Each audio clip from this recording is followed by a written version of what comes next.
Hari pertama masuk sekolah, ratusan orang tua siswa Madrasah Ibtidaiyah Negeri 1 Banda Aceh Senin pagi memadati sekolah.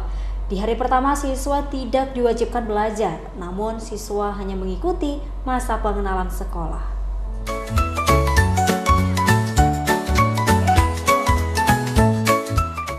Kompleks sekolah Madrasah Ibtidaiyah Negeri 1 Banda Aceh Senin pagi dipenuhi dengan ratusan orang tua siswa-siswi tahun ajaran baru.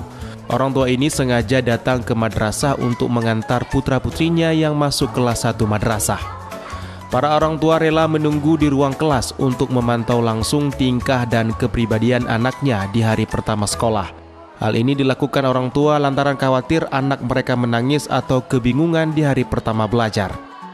Sejumlah orang tua mengaku mengantar anak di hari pertama sekolah menjadi kesan yang sangat membahagiakan bagi mereka. Ya, kesan luar biasa sekali.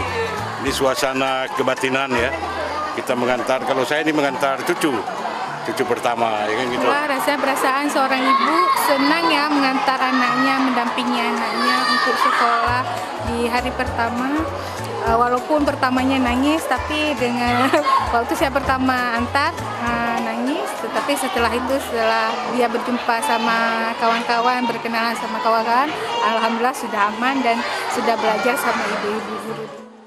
Pada pertemuan di hari pertama sekolah, pihak sekolah belum melakukan belajar mengajar dan khusus di hari pertama pula orang tua dibenarkan mendampingi anaknya hingga ke dalam kelas. Di hari pertama, para siswanya tidak diberikan pelajaran, pengenalan diri dan pengenalan lingkungan madrasah hingga esok hari. Hanya 1 hari untuk mengantarkan sampai ke kelas. Selanjutnya kita sampai ke gerbang sekolah, lalu anak peserta didik baru kita serahkan ke wali kelas dan ke madrasah agar lebih mandiri. Dari Banda Aceh, Sukri Syarifudin, iNews melaporkan.